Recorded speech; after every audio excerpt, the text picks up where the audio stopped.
Howdy. I just ordered in the mail today a selfie stick. I know, before you say anything, it seems dorky, but it's really not. It's actually really cool. Okay, it is really dorky, but I'm really excited because I'm a dork. So I wanted to take the opportunity to vlog a little bit about the selfie stick that I just bought. I sort of did this like way out of order, so the very first part of this video I actually filmed about a week ago when I first got the selfie stick, and I was just super excited about having it, and I thought it was really funny, so I wanted to include that footage. But then I also was like, well, if I'm going to vlog about this, I kind of need to have a little bit more substance to it. So here I am a week later talking about it to you guys.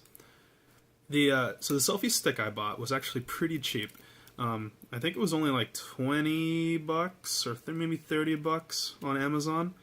And so far it's pretty cool.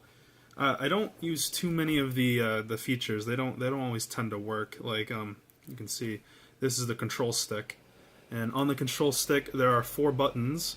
The first button, it takes a still photo, and that actually works really well.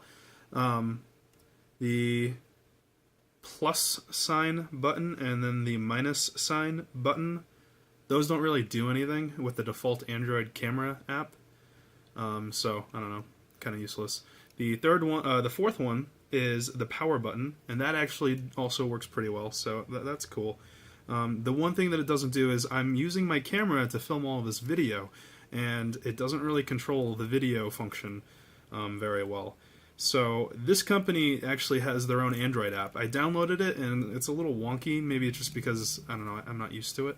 So I may give them a couple more chances to see if I get the hang of it.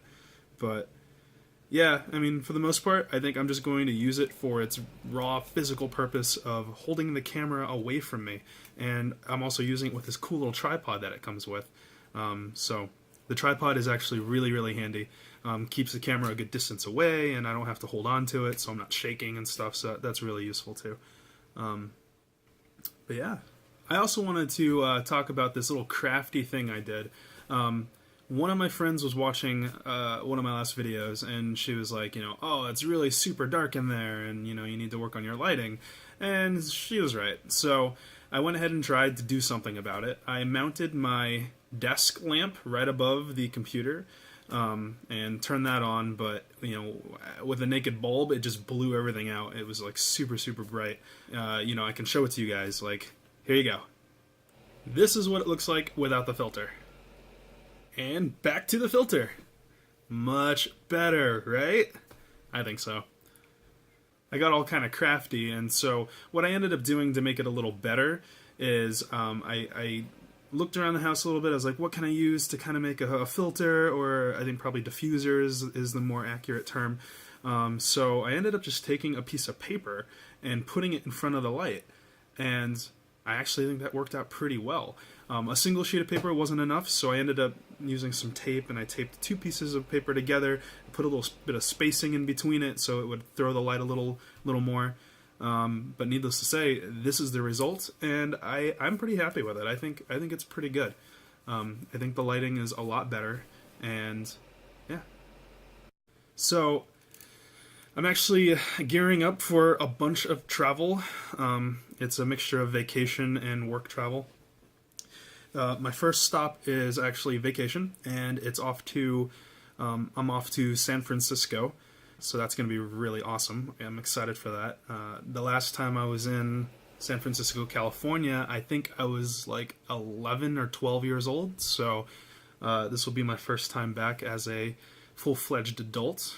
That's probably not a good thing for the city of San Francisco, but yeah, I should have some fun anyway. I'm going to meet up with an old college friend, and coincidentally, one of my Boston friends happens to be in the area, so at the same time, so I'm going to end up meeting up with him, and yeah, I'm going to vlog a lot about it, so stay tuned for that. It's going to be a bit in the spirit of like the Ixtapa blog that I did, my very first one, but it should be a lot better since I have a little bit of practice vlogging now. Yeah, I'm really excited to go to San Francisco. I'm really excited to see things from my current adult perspective. I'm actually going to San Francisco for a particular reason, but I'm not quite ready to share that online just yet with the world, since I can't really control who gets to watch these videos. I will share that eventually, depending on how things go. But yeah, it should be fun. So I'll see you guys when I get back. Peace.